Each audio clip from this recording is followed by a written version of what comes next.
Hi there, this is Heather of Shutterbug 101. Today we'll be going over the Nikon B600, the point and shoot bridge camera. Let's get started.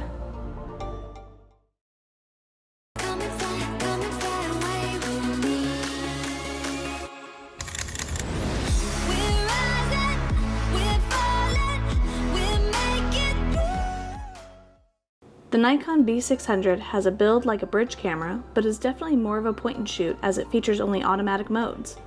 This camera has a half-inch 16 megapixel sensor with built-in stabilization. It has a 60 times zoom range that's the equivalent of a 24 to 1440 millimeter lens, has a macro range of 1 centimeter, and has the ability to shoot 1080p HD video. The Nikon B600 also has Wi-Fi availability and can be charged through USB to charge on the go. Today we will be going over the dials, buttons, and menus and what they all mean and do. Today we are going over the Nikon B600, and as I stated in the example video, this does look very similar to a bridge camera, but with the dial here that we'll be going over here in a moment, all it features is auto modes. It also does not have the availability to shoot in RAW, so it only shoots in JPEG. So if you're someone that really likes a nice zoom range, that doesn't want to learn about how to take pictures, to control shutter speed and aperture, light intake, all of those things, you want a basically a point and shoot that has a zoom, the Nikon is a great match for you. It definitely will do better than your cell phone because naturally a cell phone only has a digital zoom, not an optical one. So if you're just someone that wants something very simple, something with a good grip, something that does pretty decent quality, that has a great zoom range, this is a great camera. So just going over the front here, on the side of the barrel in the front of the camera, you can see that we do have a zoom control here. The T means telephoto, the W means wide, so do keep that in mind. You can also zoom it from the shutter button up on top, right up here.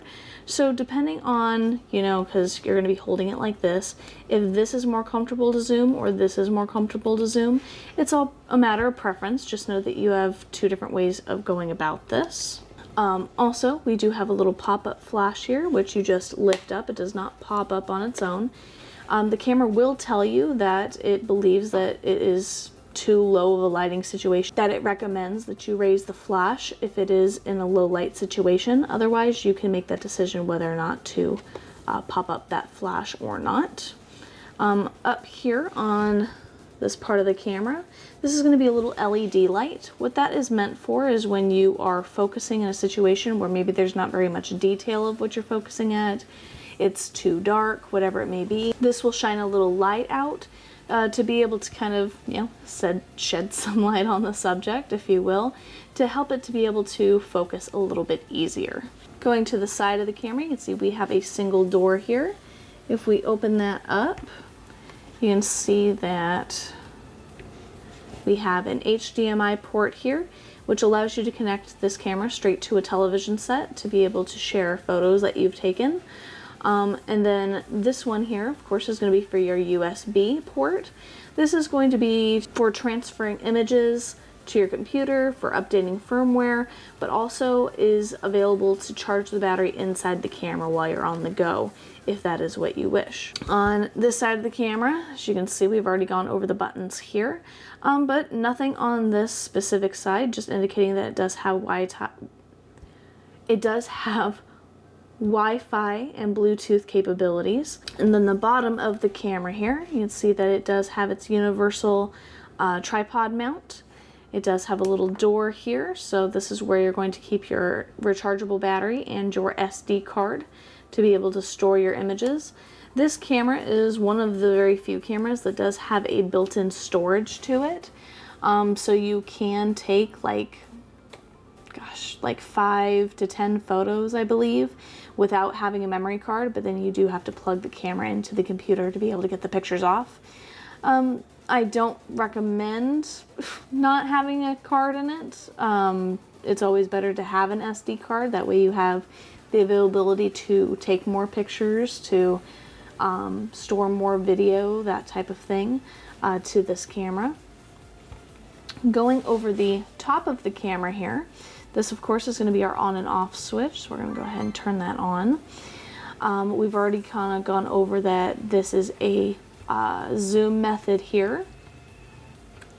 And of course our shutter button, by pushing halfway down to focus, you can hear the beep, and then pushing all the way down to take a picture, it'll kind of make a shutter sound just to indicate that the picture is taken. You can turn those sounds off.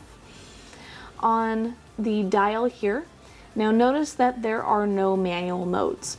This camera does not give you that availability to learn past any automatic settings.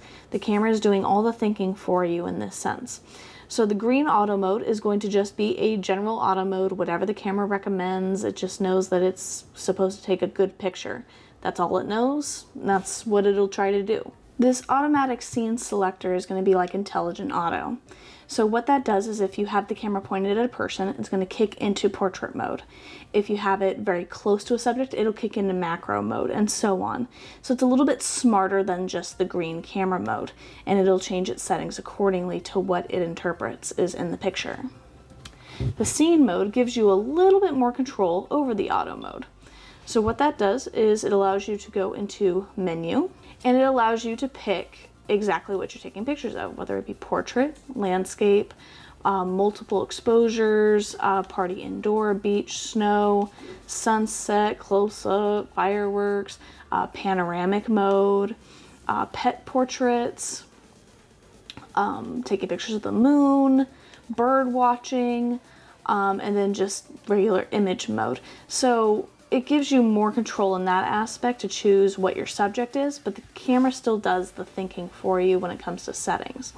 You also have a night landscape mode, night portrait mode, and a backlighting mode, and sports mode as well, that they didn't fit into the actual scene mode there, but they will essentially do the same thing and allows you to pick a very specific subject. The camera with the C is going to be your creative mode. This is where you can take a picture. It allows you to pick certain filter settings where it'll take the same picture but in all these different effects. So you have light effect, selective color blue, green, red, to have it select out a specific color, variety, noir, classic, memory, depth, and then we're back to light. So it kind of just captures the picture in a different way, and then you can pick which one you like out of all 5 of them after it's taken the picture. Then we have our smart portrait mode, which will allow you to like add different makeup effects and a clear skin effect and all these different things. Personally, I don't like to do this type of thing in camera. I like to do this type of thing in post editing, but you are dealing with JPEGs here. So if it's something you want to play with, it just gives you another tool to play with to be a little bit more creative. We do have our little film strip here, which is going to be our short movie show, where it'll connect a few snippets and create a like 30-second movie out of like 15 pictures. It all depends on if you want to, have it put on a little slideshow for you, add a little bit of music. But all of this is done in camera. So it's really, up to you to kind of play with these and see what you like and what you don't like and what you'll use and what you won't use. But overall, that's, it's all still automatic. The camera's still doing a lot of the creativity for you. So as long as you don't mind just click pointing and shooting, I would keep it in the green mode or the scene with the little heart mode to help it be a little bit smarter in that aspect. Going to the back of the camera here. So you can see that we have a little red button up here that has a little video camera. This is going to be our video recording mode. All you have to do is hit this button once to start recording, hit again to stop recording. Very simple. Nothing more than that when it comes to recording video. We have our display button, which actually changes the look of our back screen. So this is kind of a box here to help you balance out your images. We have our basic information here, which is what I like, which is probably going to be the best because it gives you your battery levels, shows you your image sensitivity. It shows you how many pictures you have left versus how much video you have left at a time. This camera does have a 29-minute limit, but it should allow you to, on whatever card you're on, do several 29-minute videos. Your image quality, your video quality, stabilization being on or off, your flash being up or down, and of course, you know, whether you're in camera mode or video mode. Which in video mode, all you gotta do is push this red button. Very simple. Here's going to be our playback button, which will allow us to look through pictures. So as you can see here, I don't have any pictures on the card at the moment, but if I did, you can just use these buttons here to scroll forward or backward through the pictures. If we click up on the flash button, it will let you know that it would like you to raise the flash to change any flash settings. So if we do that, you'll see that no flash symbol turned into automatic flash. If we hit the flash symbol here, we can turn it on automatic flash, flash with red eye, fill flash, so always on, or slow sync, which I wouldn't worry too much about. But I would essentially I would keep it on either red eye if you're taking pictures of people, or automatic. That way, if it's up or down, it's gonna know. If we click to the left here, this is gonna be our timer. It'll give you a 3-second or a 10-second option when it comes to a timer option. If you click to the right, this will give you your exposure compensation. So if you click up, it'll make the scene brighter. If you click down, it'll actually make the scene darker. This also gives you more options like vividness and color. The hue, if you want it to be more warm or cool in the photo. Active D lighting, like dynamic lighting. You know, it's up to you if you want to test that out. And then exit and then reset your settings when it comes to these specific settings that it's referring to. If you click down, you can actually turn macro mode on or off.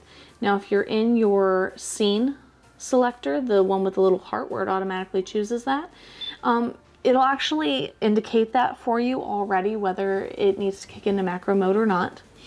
You have your trash can here, which will delete pictures that you don't want on your playback mode. And then we have our menu here, which we're going to go ahead and go over next. All right, going into our menu mode here, you can see that it has 4 available tabs that split up. The first one is going to be your shooting mode with the little camera. So what this is going to be is you can change your image mode, so you know, the quality in image that you want. I recommend keeping it at the 16 megapixel. You know, that's going to give you more options when it comes to printing down the road or what you would like to do with it. You know, yeah, if you go with a lower resolution, it does save you on memory, but I wouldn't worry too much about that. I would just keep it at 16. Believe me, it's worth it. White balance, that is going to be another way to change the hue in your picture, make it warmer or cooler. I would just keep that on automatic. The cameras are really good at determining what's going to be that nice, accurate white. Continuous drive, you can actually set it to single. So if you hit your shutter button down to take a picture, it'll take 1 picture. Continuous high, which will take a continuous amount of pictures. Continuous low, which will also take a continuous amount of pictures, but not as fast. You can do pre-shooting cache, which is supposed to be able to take pictures beforehand, supposed to kind of pre-record for you. You have a continuous high at 120 frames per second and also at 60 frames per second, but I do believe that the quality is lower, so do keep that in mind. I would keep my focus on really these first 2. This one for action, if you wanted to be able to capture a bird in flight or sports, single for everything else. We have ISO sensitivity. With this camera, you know, I would keep it on auto, but I would have it on a fixed auto range. If you shoot mainly in the day, when it comes to being daylight outside, you could do the 125 to 400. Me personally, because I move from indoors to outdoors quite often, I think this camera is pretty safe having it at a 125 to 800 range. Because this camera can actually go up to 6400, which I think for this camera is reaching a little too high. So 800 I would say is definitely a safe area for this camera. We have autofocus area mode, you know, where it's autofocusing. You can make it face priority if you're taking pictures of a lot of people or family members, so it'll focus directly on their faces. Manual point, you can choose wherever in the screen you would like it to focus. Center is where I like to keep it because I like a lot of my stuff centered. Subject tracking for action, and then kind of a target finding autofocus, which is kind of an automatic sort of thing. Autofocus mode, how it's autofocusing. This camera gives you, really just these two options. I wouldn't really consider the pre-focus. Autofocus single is going to allow the camera to focus and lock on a single subject. So landscapes, flowers, stuff like that, stuff that's not moving, I would choose AFS. AFF is going to be autofocus flexible. This is going to kind of be a tie in between autofocus single and kind of continuously autofocusing. It's prepared to lock on or move focus as a subject moves, so I would just keep it on AFF for the most part. That's going to be the end of our shooting mode. Then we have our movie mode. So our movie options are going to be kind of like the quality of video, which 1080p is going to be the highest quality here. That's going to be the HD video. You can go lower in quality, though I do not recommend it. And then you can choose between 30 frames and 60 frames. Again, with the autofocus mode, same thing as the shooting mode there. I would keep it on AFF. You have movie vibration reduction, which is going to be the stabilizer, which I would keep on as long as you don't have this on a stabilizer itself, like a gimbal or a tripod. Wind noise reduction, it's always nice to have that on just in case. And then we have our wireless menu here, which if you're not planning on transferring photos from this to your cell phone at anytime soon, I would turn your airplane mode on so it actually saves battery. When it's not on airplane mode, you can choose the connection, like to a cell phone or a laptop. Then you can go down to connect to smart device and connect to it through the SnapBridge app and transfer photos from the camera to your phone itself. You can use your phone as a remote control for this camera using the same SmartBridge app, which is pretty neat. You can send while shooting. So if you wanted to connect it to your cell phone and then have the pictures automatically transfer to the phone when you shoot, you can do that as well, but it is a battery killer, so do be aware of that.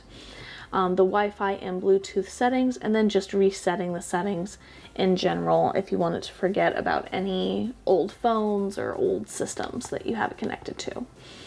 The last tab here is going to be our setup menu. So if we go to the top here, you can adjust time zone and date.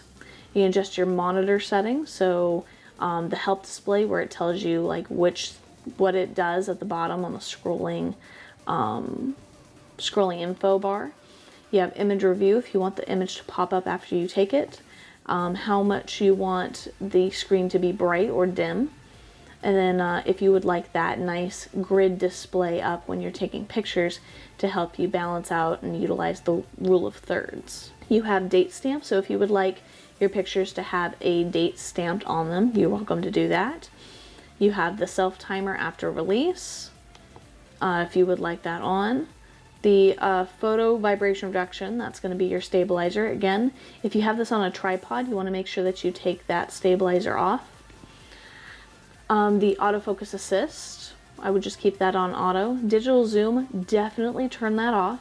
Digital zoom does give you a little bit more distance in this, but a 60 times zoom is going to be quite a lot, and the digital zoom just crops in on that, and it's just going to really destroy the quality of your images, so I would definitely turn that off.